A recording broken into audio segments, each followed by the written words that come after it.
A dishonest man spreads strife, and a whisperer separates close friends. Whoever covers an offense seeks love, but he who repeats a matter separates close friends. A friend loves at all times, and a brother is born for adversity. A man of many companions may come to ruin, but there is a friend who sticks closer than a brother. Wealth brings many new friends, but a poor man is deserted by his friend. He who loves purity of heart and whose speech is gracious will have the king as his friend. Faithful are the wounds of a friend, profuse are the kisses of an enemy. Oil and perfume make the heart glad, and the sweetness of a friend comes from his earnest counsel. Do not forsake your friend and your father's friend, and do not go to your brother's house in the day of your calamity. Better is a neighbor who is near than a brother who is far away. All right, this is the word of the Lord.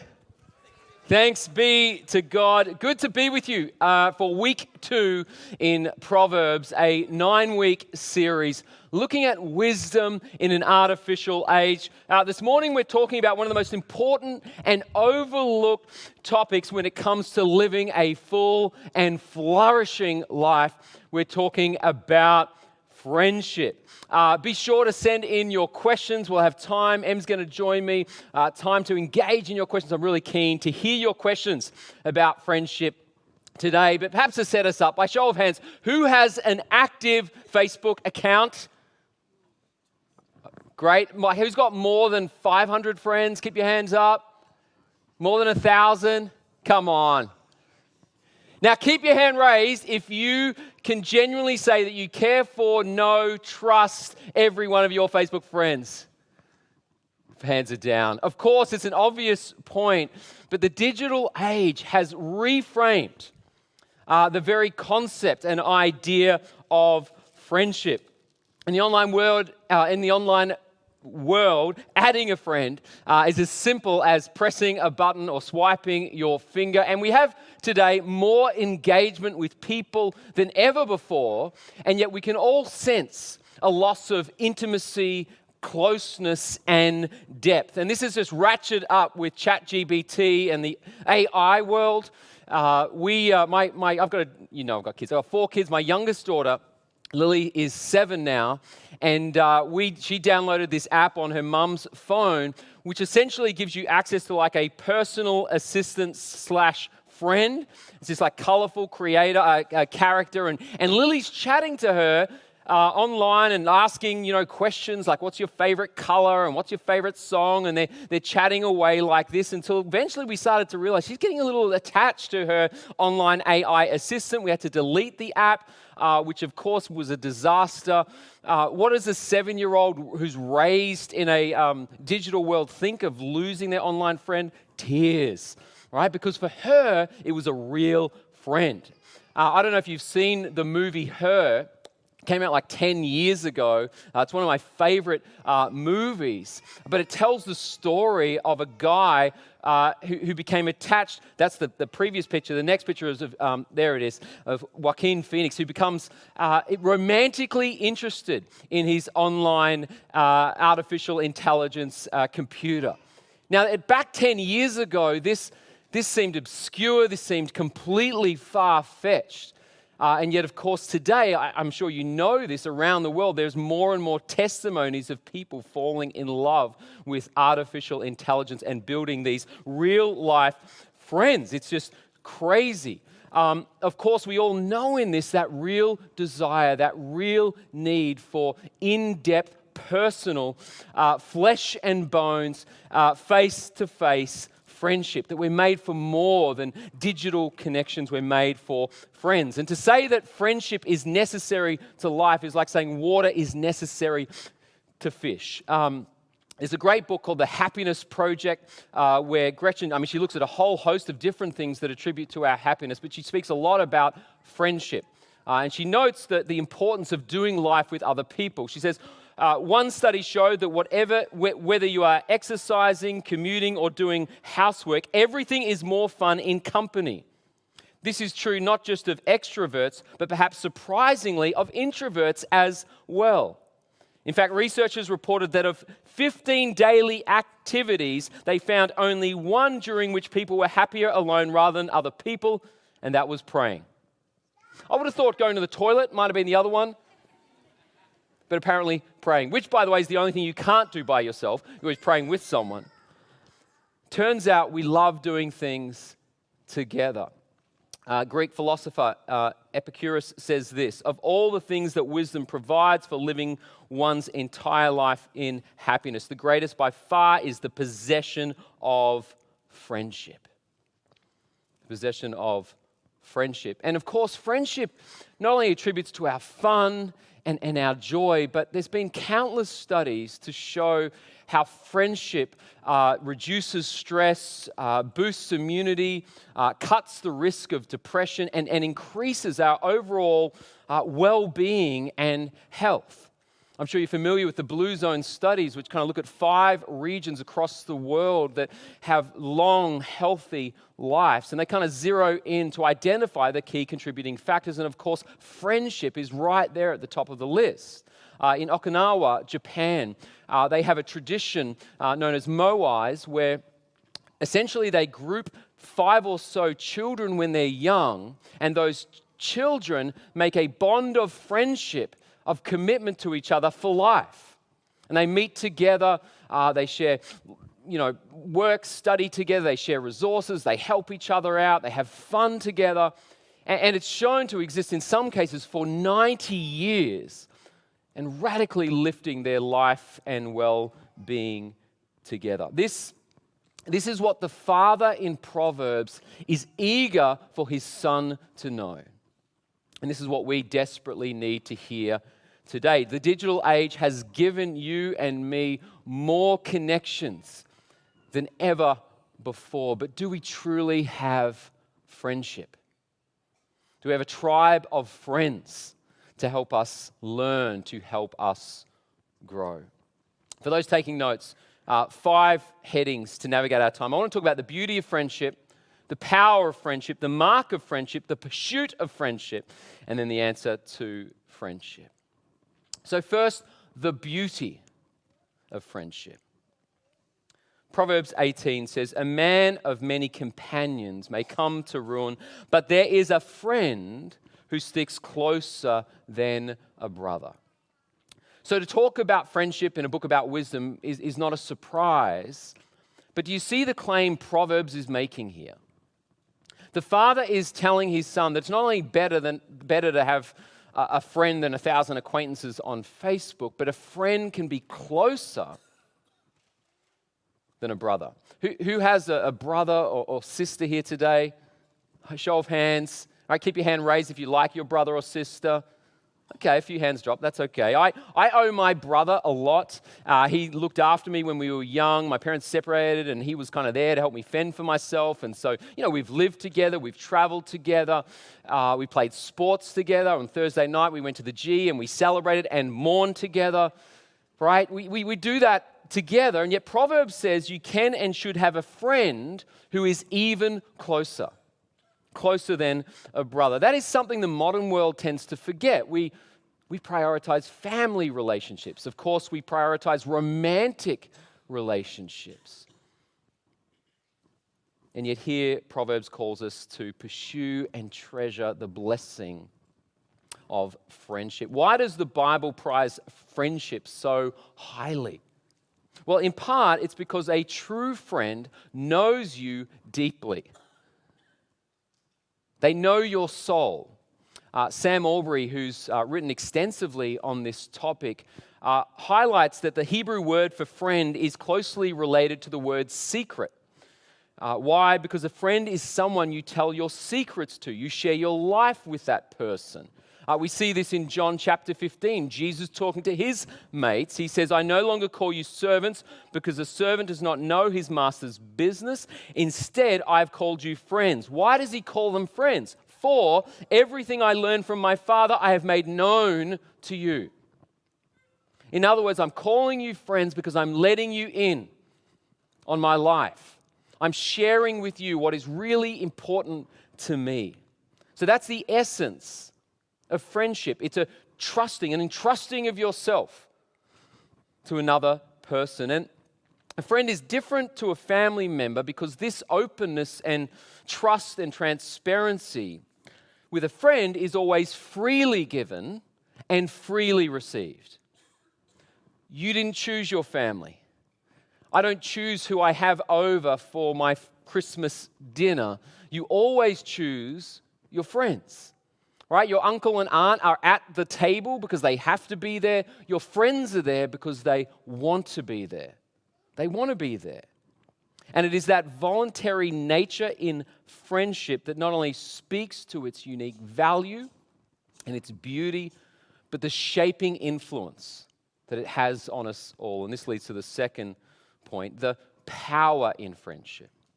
Note what Proverbs says in chapter 13. Whoever walks with the wise becomes wise, but the companion of fools will suffer harm. We often think that the biggest influence on a young person will be their parents or their school, but there are streams of research to show that it's actually the people that you surround yourself with who will have the biggest formative influence on your life. I've shared this before some time now, but there's a great episode in the original prank TV show, Candid Camera. Does anyone remember that show? It's like from the 1950s, black and white, Candid Camera prank show. And there's a famous little episode called Face the Rear, where a business guy, it's in an office tower, goes into the elevator and, he stands in there and he faces the door of an elevator like we all do. And then another guy walks in, though that this guy is in on the prank. And so he doesn't face the door like we all do. He turns around and faces the rear. He faces the wall. Right? So the other guy's like, well, that's a little odd. But then another woman comes on in and she's also in on the prank. And so what does she do? She turns around and she faces the rear. She faces the wall as well. And then a third guy comes in and he does exactly the same. Now, suppose you're the original guy, the guy who's not in on the prank. What's going through your mind at that point? And more importantly, which way do you face? So interestingly, in this little social experiment, the guy's kind of struggling with his independence before inch by inch he decides to turn around and face the wall. Right? And what does that social study, social experiment speak to? It's a case study in social conformity, or what we might call peer pressure. The clothes we wear, the food we eat, the places we want to hang out, the views that we hold, the habits that we practice. These aren't just the product of our own individuality, but almost always the product of the people that we hang around with. What does that mean? It means you need to be really, really smart when it comes to choosing your friends. Right? It's been said, hang out with 3 confident people, you'll be the 4th. Hang out with 3 intelligent people, you'll be the 4th. Hang out with 3 creative people, you'll be the 4th. Hang out with 3 idiots, you'll be the 4th. Proverbs 22:24 says, I love the intensity of this moment. It's like the father's grabbing his son at this point. Do not make friends with hot-tempered people. Do not associate with one easily angered, or you may learn their ways and get yourself ensnared. Hey, by show of hands, how many of you would say you have some friends who are a little hot-tempered? Come on, safe space. Right? What about gossip? Who has friends who just love? That's how they love to gossip. Right? A lot of hands. Right? Gossip's interesting, isn't it? You can be with a group of people. It's like, oh, they're talking about this, and it's like it's nice for a while, and you think that you can be distant from it. You can just kind of watch from the sidelines. I guarantee that if you hang out with friends who love to talk negatively about other people, spend their time wasting hours talking about what other people are doing, if you spend enough time with those people, guess what? It will rub off on you. Their negativity is going to become your negativity. Their gossip will become your gossip. Same could be said about purpose and ambition. If you hang out with a group of people who are very content to live a lazy, mediocre life, people who don't want to grow in their faith, people who don't really care about doing anything of significance or becoming anything of significance, if you hang out with a group of people like that long enough, their laziness is going to become your laziness. Or what about money and wealth? I've hung out with some very wealthy people who are doing amazing things for the kingdom of God, and I often leave those conversations, inspired myself. I feel like the vision has lifted. But I've also hung out with people who are wealthy, who've taken money as the ultimate definer of who they are, and they never have enough. They're always talking about, I've got to get this, I need to buy that, I really should get this. And so I might enter into the conversation very content in who I am, but I leave wanting more. I leave going, man, I don't have enough. Maybe I need to get this. Maybe. Why? Because friendship rubs off on us. It is formative. Right? Proverbs is essentially saying, show me your friends and I'll show you your future. This leads to an important question. What marks should we be looking for in a good, godly, biblical friend? Well, this is the next point, the mark of friendship. When it comes to being a good friend, Proverbs reveals so many helpful characteristics. For example, in chapter 12, the father talks about finding people of wise counsel. I was chatting with Sess actually before, and really kind of wrestling with this idea that I love to be around people who can share ideas and help me think through difficult situations, right? We need friends of wise counsel. In chapter 19, he talks about generosity. People of generosity. In chapter 17, he talks about the need for grace and forgiveness in friendship. But what is at the heart of all of those characteristics? What's the essence of a true friend? We'll look at chapter 17, verse 17. Such a helpful text for us all. A friend loves at all times, and a brother is born for a time of adversity. Friendship is not merely a group of like-minded people. Your friends aren't just those that you went to school with or those who like to watch the same TV shows on Netflix. Friendship, a true and genuine friendship, is marked by a deep and abiding love. That's friendship. It's marked by a deep and abiding love. And I underscore the word abiding because that is the test of love. How do you know that your friends are genuine? How do you know that they really, really care? According to Proverbs, it's seen in their willingness to love at all times. To love at all times means you're not in the friendship for what you can get out of it. To love at all times means it's not just about convenience. To love at all times means you're prepared to be there. You're prepared to show up. I remember when my good mate Luke, who now pastors our church in Melbourne West, I remember when he got ordained. And we've been mates for like 15 years. And to be ordained in the Anglican church is like a big deal in the life of a minister. And, it's a big process getting there. And I'd had the day marked in my calendar. But here's the problem. The service of ordination goes for over 2 hours and is dead boring. Right? It's at the cathedral, goes for 2 hours, it's dead boring. And by dead boring, I mean if you manage to sit there for the whole 2 hours, you could in fact die. Like it's really dead boring. We're not recording this, though. It's totally fine. And the other problem is it's a Saturday and it's 29 degrees in Melbourne. Like blue sky. When do you ever see that? Light breeze. Where's my happy place? The beach. It's not sitting in a cathedral watching guys in dresses go through 16th century liturgy for 2.5 hours. And so I'm trying to think in my head of all of these reasons why I don't need to turn up. Hey, Luke, the trains got cancelled. The car broke down. One of my kids had an accident. That could have been arranged. Like, there's lots of different... You'll be happy to know I did turn up, but the struggle was real. Why? Because I've been programmed to live for myself. My mum used to share a word of wisdom, which was always live for number one. Right? That's actually the mantra of our generation. Live for yourself. Do you know how terrible that is when it comes to friendship? It's terrible advice when it comes to friendship. You can't live for yourself. It's about giving up of yourself. Our generation is the one generation that developed the maybe button when it came to invitations. Yes, no, we need maybe. Maybe is terribly rude. I'm sure you know that. Maybe is, I'm kind of interested in you, but I'm really waiting for a better option. I'm really going to check the weather forecast because Melbourne, you just never know. If it's sunny, right? Maybe's not love at all times.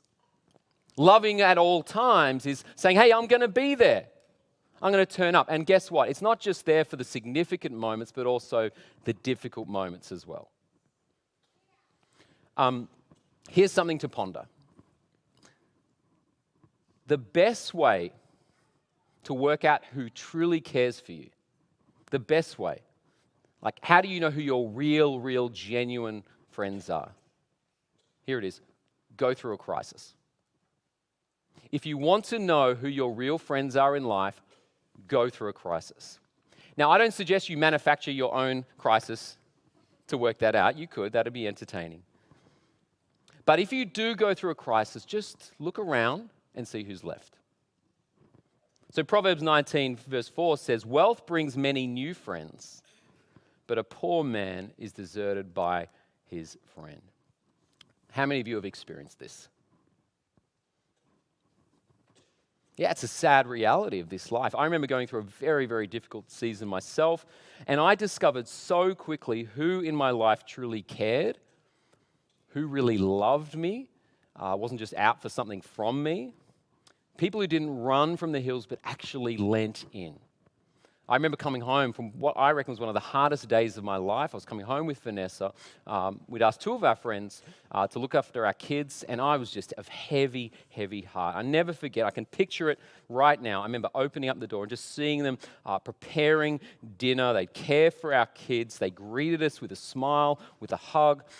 They put out cheese and grapes and were pouring a wine, and it was balm to my soul. I love this quote. It said, "A friend in a storm is worth more than 1,000 friends in the sunshine." A good friend loves at all times. That means that if you're going through an amazing time of success, they're not envious and jealous and trying to cut you down. They'll celebrate with you. They'll pop the champagne and say, "Wow, I'm so glad." And when times are difficult, when times are hard, they won't distance themselves from you.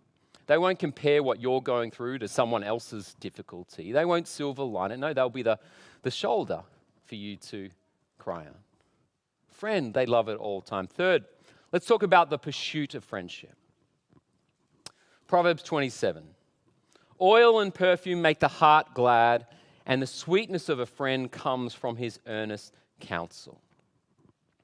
So to say that friendship is sweet is not surprising, but Tim Keller observes that when Proverbs was written, people could not create sweetness in food like we do today. You didn't have sugar. Sweetness had to be discovered. It wasn't manufactured. It took time, it took patience, and the point is that friendship is like that. It must be discovered. And C.S. Lewis has written extensively on friendship. I'm sure many of you are familiar with that. In The Four Loves, he talks about friendship being discovered in the space of common interest. He says, friendship arises out of mere companionship where two or more of the companions discover that they have in common some insight or interest or even taste which the others do not share, with which till that moment each believed to be his own unique treasure. The typical expression of opening friendship would be something like, what? You two? I thought I was the only one. Now this rings true for me. When I think back to my early years, and maybe still today, I can see that I was a kind of kid who really thrived on challenge and competition. I wanted to make a competition about pretty much anything. I used to run my own Olympics in the neighboring car park by myself, for myself. All the countries represented. Australia was always the underdog, but somehow came up with gold. Right? I just entertained myself with it must have been so crazy to people around me. I loved it. And I thought I was the only one who enjoyed challenge and competition until year 7, I met a guy named Cam. Right? And he was the first guy who lit up at the thought about another competition. In fact, when I had set up this running race around the school with obstacle course and challenge, he's like, oh, I know how we can make this even more difficult. And that kind of bonded. And from that moment on, everything was, playing sport together, swimming races together. We used to go to Pizza Hut so you could eat the most pizza competition. It was awesome. We, at one point, maybe getting a little bit older into high school, got 5 guys together, spent 4 or 5 days at Wilson's prom, said, you can't really bring anything because we've got to survive off the land and see who can last. Right? Only 2 guys never came back. It was awesome. He became my best mate at our wedding. And of course, the bond of glue became, there was different things, deeper interests. With Christians, we bonded over that. But interesting to kind of look back and see how it all began with running races in year 7. You too. I thought I was the only one. Right? So looking for those areas of commonality are really, really important. Of course, as Em said earlier, interaction or friendship in the schoolyard or even university can be a little easier because you're interacting with so many different people. But listen, that shouldn't prohibit you finding new friends as you get older. Right? I hope you know, and I could spend a lot of time looking at the research, I encourage, friendship is vital. But the older you get, that circle begins to shrink, which means you need to become more and more intentional. We need to prioritize friendship in our life.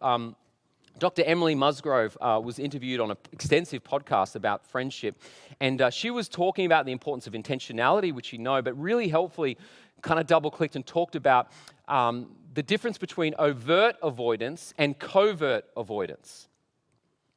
It's like, well, how come I struggle to find friends? Well, let's think about the difference between overt and covert avoidance. Overt avoidance is where you say, I'm not going out, I'm going to stay in my room. I'm not crossing that bridge. I'm going to keep to myself, right? That's really hard to meet someone if that's your life. But then she pointed what a lot of other people do is covert avoidance, which is where they go out. They go into the context where there's people, but they keep to themselves in their safe space, right? So for example, like a group of guys, a guy goes out, say in his head, he's like, hey, I want to meet a young girl. He goes to a bar, but what happens? He just stays with his mates. Instead of crossing the dance floor, he stays with his mates. He stays where it's safe. He stays where it's comfortable. So he might come home that night and say, you know what? I didn't meet anyone. In reality, he didn't actually try. It was covert avoidance. This happens in friendship all the time. It happens in gyms. It happens in sporting clubs. It happens in bars. You know where else it happens? Church. Right? What would covert avoidance look like?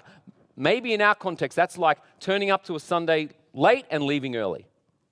You're there, but you're not present to engage and meet other people. Or maybe you do hang out, you go to the lounge and you just stick with people you know instead of crossing over the dance floor to get to meet other people, to introduce yourself. Or maybe you're engaged in Sundays, but you haven't yet made a transition to be part of a gospel community or a serving team. Now, we often talk about serving teams and gospel communities as really important to the mission, and they are a really great way to go deep with Jesus, and it is. But you know that the common interest of that mission provides you the perfect, ideal context to create and build new friends. Now, I know we all have varying degrees of comfortability with that. right? By show of hands, who's an extrovert? Right? No issues putting up your hand. Good. Who's an introvert here? Right? Now, a lot of that's to do with energy. I know that. Just because you're an introvert doesn't mean we don't like meeting people. Right? We just get tired and we need a nap. So we need a bit of give and take as a community. We need to recognize, some of you just be natural connectors. You met those people, they're just great. You should meet that person. They're awesome. We need your help. Be proactive. Lead the way in friendship. But all of us, wouldn't it be great? Let's build a culture that takes friendship seriously. To be a Bible-based church means you take friendship seriously. So practically, I don't know, say good day when you see someone new. Invite somebody out for a coffee. Have lunch. Invite somebody to your gospel community. That's a great way to connect in.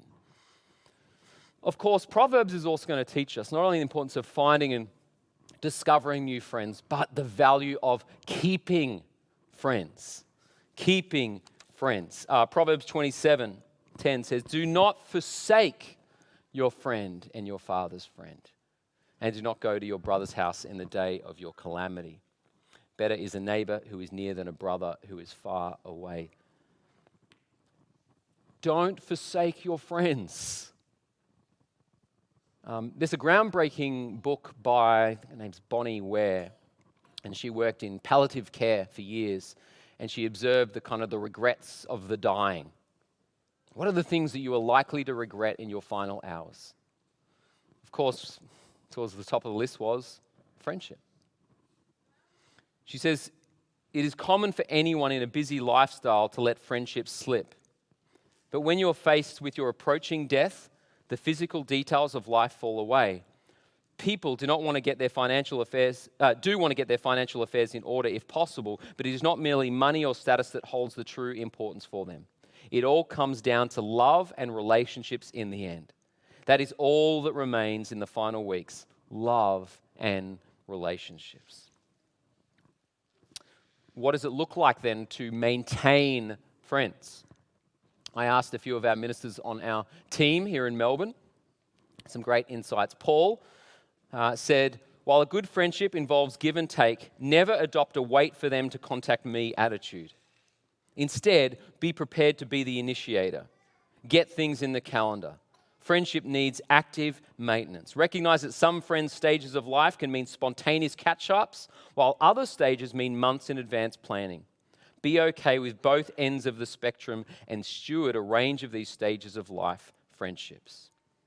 Britt spoke about the importance of intentionality. She says, give time to it.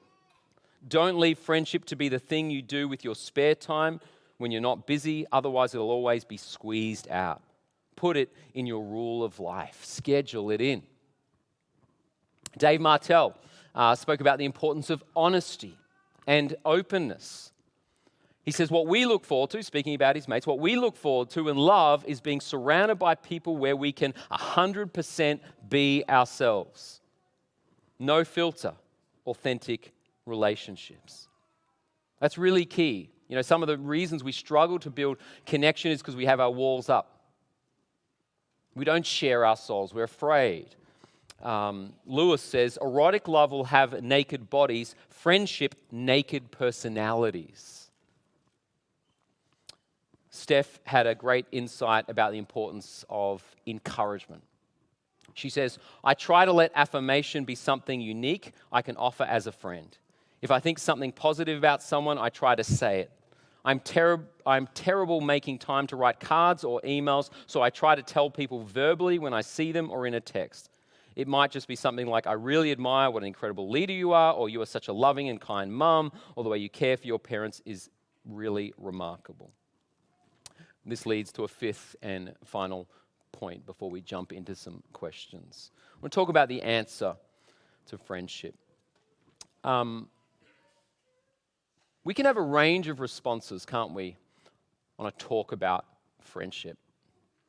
And even as you talk this through in your gospel community this week, I'm sure that within your gospel community, there'll be a range of responses. Some of us will be just full of thanks And gratitude as you reflect on the meaningful people in your life and the way they've shown up and the way they've helped you in times of difficulty. There'll be a gratitude there. But I'm sure that for a lot of us here, the topic of friendship can awaken some very complex and difficult emotions. For some, we may be left feeling a sense of longing. You hear the great qualities of true friendship and you say, yes, I want that. I need that. But then you look at your life and you see nothing. You don't see the friend that the Bible was holding up. Maybe they were there and now they're gone. Maybe they were never there to begin with. And so there's that sense of longing.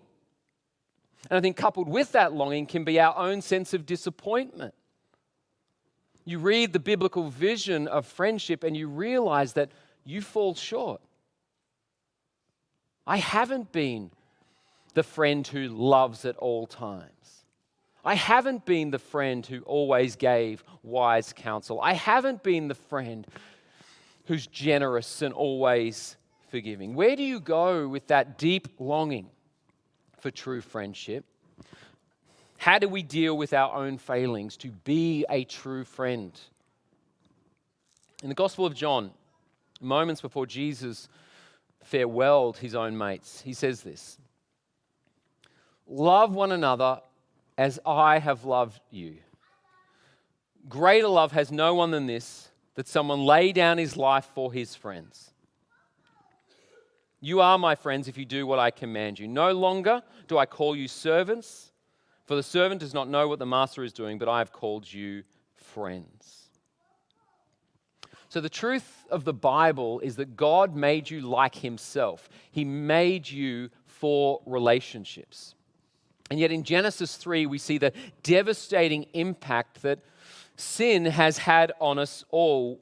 We lost our trust in God, and in our own sin and foolishness, we chose our way instead of his way. And so the friendships that we were made to enjoy and know were fractured. Instead of love and loyalty, there was distance and shame. Our friendship with God was fractured. Our friendship with one another broken. Erotic love has naked bodies. Friendship, naked personalities. What did Adam and Eve do? They covered up. They hid. They ran. We've been doing the same ever since. The secular world knows we are made for intimacy. Countless studies, courses on the importance of friendship to your life and well-being, and yet the world is lost when it comes to the heart of the issue. The real reason we struggle to have friends is not because of a lack of knowledge. It's not because we're too busy. It's not even an issue with technology. They are all symptomatic of a much deeper, bigger issue. At the heart of the matter, the heart of the issue is, of course, sin. Sin doesn't mean that friendship is impossible. It just means that it's often bent out of shape.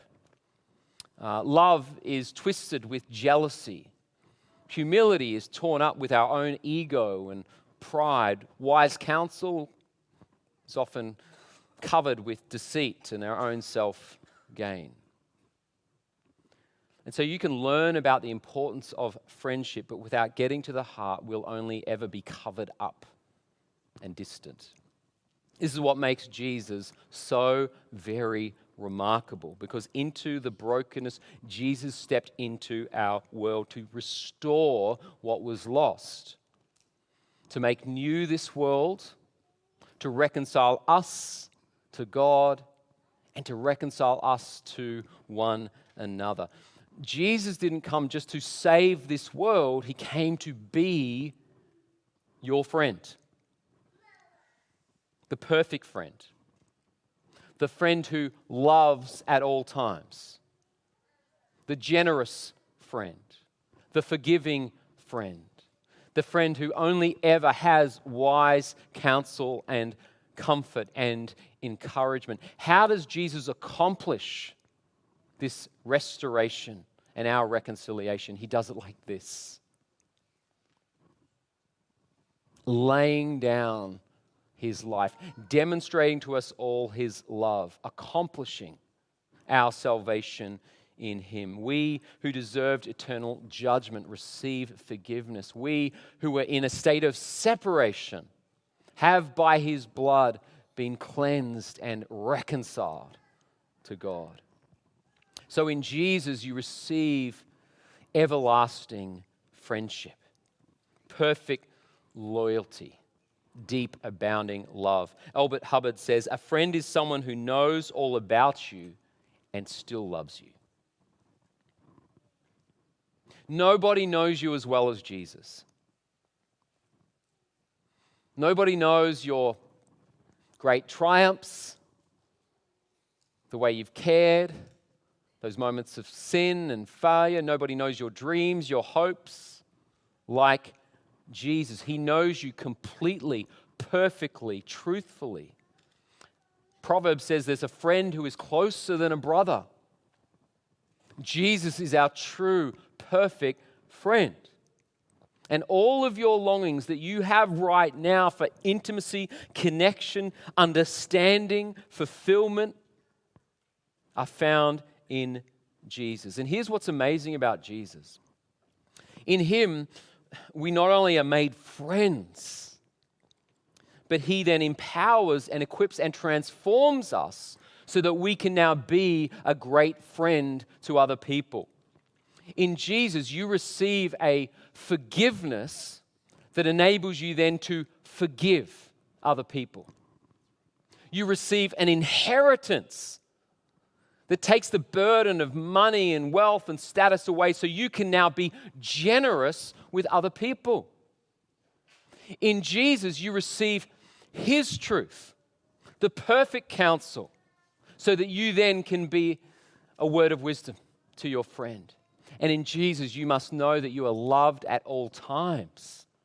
And so it is his love that then frees you to love and care and be that good friend to another. Do you know the beauty and blessing of friendship in Christ?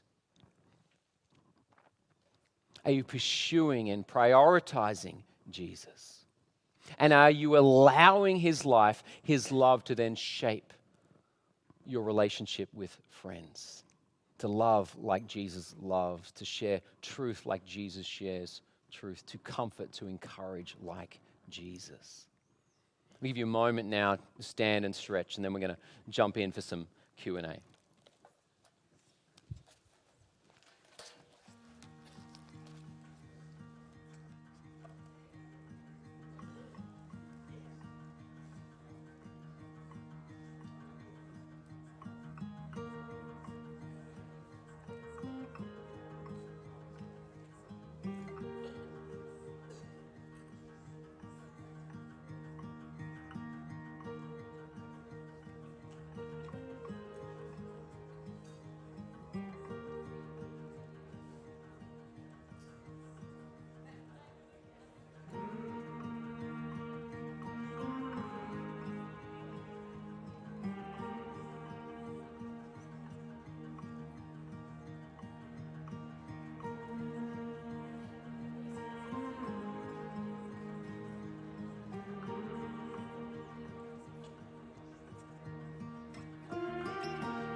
Answer some of these.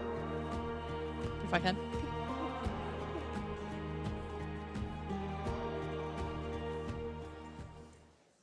Welcome back. We will continue on with a bunch of questions from people. So let's jump in. Let's do that. Let's see. Is it okay to have more friends of the opposite gender than the same gender? Can a spouse have a best friend that is a different gender? That's a great question. Good to start with something spicy. Yeah, that's right. Just straight in there. Look, I think I would say that whether single or married, it's healthy and helpful to have friends that are male and friends that are female. I'm not convinced you can have a best friend that is a different gender if you're married. We're going to talk about marriage in 2 weeks' time, and I think marriage is a best friend that you share together. And I think particularly because when you think about the nakedness of the sharing of yourself and your soul, but again, I think it's helpful to have men and women in your life and to have meaningful friendship. I think if you are married and that's a live issue for you or something to talk about, I think talking that through with your spouse, because in my experience, couples just have different reads on what they find helpful and who they find helpful in their life. So what are the particular boundaries that they feel are helpful? There are certain things that I just wouldn't do, or with another woman who wasn't my wife, places I wouldn't go and all of those kinds of things. And so being clear on what they are, and they'd probably be different for different people in this room, and also perhaps thinking about the who. So sometimes, a wife might say, I'm really happy with you to spend lots of time with that person, but not so much this person. So talking that stuff through requires discernment, requires wisdom, requires prayer. Again, drawing on the input of other friends. I don't think you can have an exclusive, hidden away, friendship with someone of the other sex if you're married. I think they need to be part of that together. Good. Good? Good answer. Jump to the next one. I recently felt that I had to tell a friend that I can no longer be your friend as I could not forgive them for hurting me. I still see this person around and battle with hate or forgiveness. What does the Bible say? You want to have a go at that, Nam? No, you go. All right. You got this. You're the pastor, they're asking. Hey. I'll chime in at some point, don't worry. So let me come back and come around here. Yeah. If you're a Christian, and by that I mean you don't just come to church, you've said yes to the grace and forgiveness of Jesus. You recognize in that moment that though you were hell-bound and deserving of God's wrath, and that you grieved God, He loved you, pursued you, and chose to forgive you. And the fruit in your life that you have received that forgiveness is a posture of forgiveness and a posture of reconciliation to those around you. Now, that doesn't mean that you then need to be best buddies from that point on. That doesn't mean that you need to stay roommates with that friend or whatever it might be. But if you're a Christian, the Bible is going to compel you, the Spirit of God will compel you to seek forgiveness. Now, I've been a pastor long enough to know that doesn't always lead to happy endings and matching sweatshirts where everyone's happy. Sometimes it's just a break and people need to go their ways. But forgiveness is the posture that says, I desire grace and restoration in life. So that's what the Bible's going to call you to do. But that may mean that you never become the friends that you once were, at least not on this side of heaven. I do think it's what I like about this question, if this is your question, I love the honesty. I really think it's important. A lot of what a lot of friends do is they just ignore difficulty and just kind of bury it down. I think it is good to say, hey, you hurt me when you did this, because they may not know the gravity of their sin. You hurt me when you did this. This is why it hurt me, and I've actually realized I'm carrying this, and I'd like to seek your forgiveness. And then to bring that to God. You can do that just with that person. You bring in mediators to help in that. Yeah. And I think not having forgiveness hurts you as the hurt, as well as the person who has done the hurt.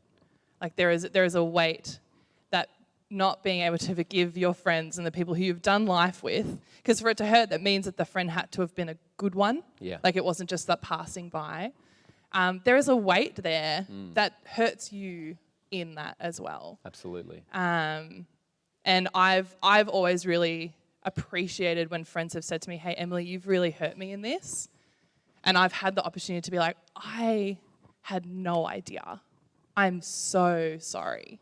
And the opportunity for reconciliation there and giving me the opportunity to speak into it and to ask for forgiveness has made it stronger.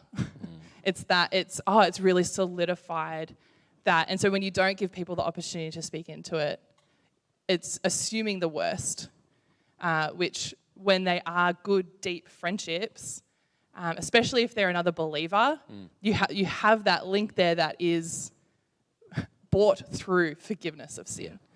And so I think always giving people the chance, personally, I have found that has been incredibly healing and restorative to my friendships and has made me a better friend to other people because I've seen it modeled to me. Great. So That's good. jump to number 3. How do you approach friendship when you're feeling your energy tank is empty and you need space to get through life, but you know your friends need support because of what they're going through?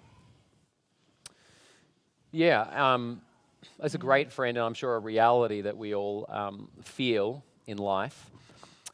This is for me where, a sermon series on the rule of life was really, really important and really, really helpful for me, because what you articulate in your question, it's a great one, is I have a priority here, but for some reason this rock is not quite getting into the center of what I'm building. And so I think the first step is just zooming out and looking at your life in terms of your own energy and working hard to build this and be intentional about the time that you give to your friends. And I found in my life, because I have a lot of responsibility and a lot of relationships, I really have to put this in my rule of life.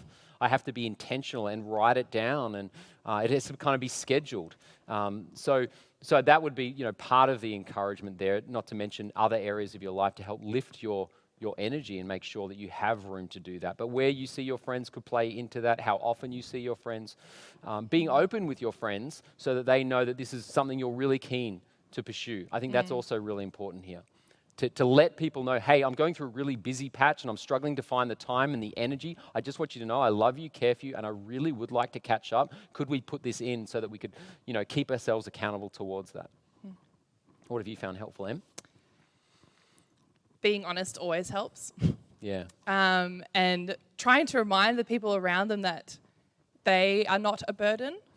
Like what they are carrying is a burden, but they are not a burden. Often that's a distinction that we don't always make clear with people. People are like, oh, I don't want to burden you with my... And you're like, no, you aren't a burden.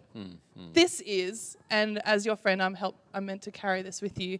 It is hard when both friends are kind of going through the trenches. Yeah. But then often there's that time of like, oh, we can actually just sit and be because we're both in the trench at the moment.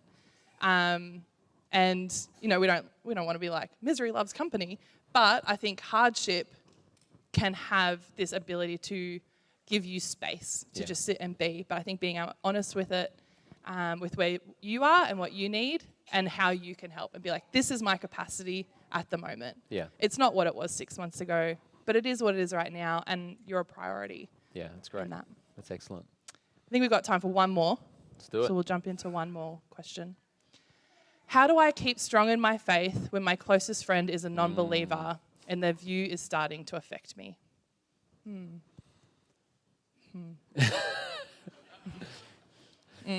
Yeah, it's a great question, and I talked about the forming or the power of friendship in forming us. So I completely understand that.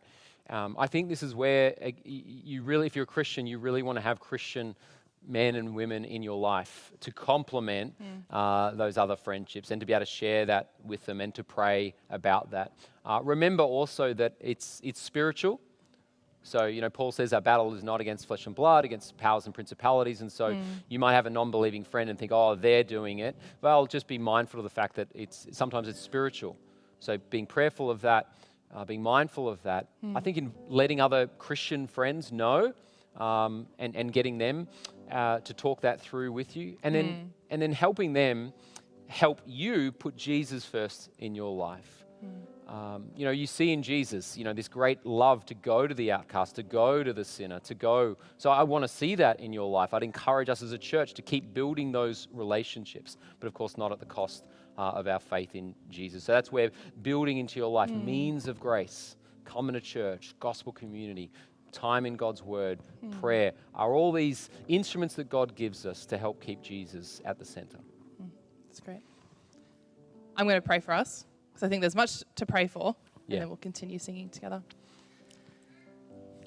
Lord, thank you for the gift of friendship. Lord, thank you that we can see in Jesus someone who modeled friendship well, who modeled seeing the people around him and bringing them in. Lord, whether we have breakdowns in friendships at the moment or we're navigating friendship in marriage, on friendship with those who don't know you yet, and hurt, Father, I pray for your hand of grace to be upon us as your children. May you show us what is best next. What are the best conversations to have with those around us next? How can we be honest with those who need honesty from us? And Lord, may we seek to make you look great through our friendships. May we seek to forgive one another as you forgave us. May we seek to be generous with one another, with our assumptions of one another, with our time as you were with us. And so, Father, I lift up all the friendships in this place at the moment, the new ones, the old ones, the ones that haven't happened yet. May your hand of grace be on them. May you provide for us as a church family. And may we make you look really great through the way that we love one another. And it's in Jesus' name. Amen. Amen.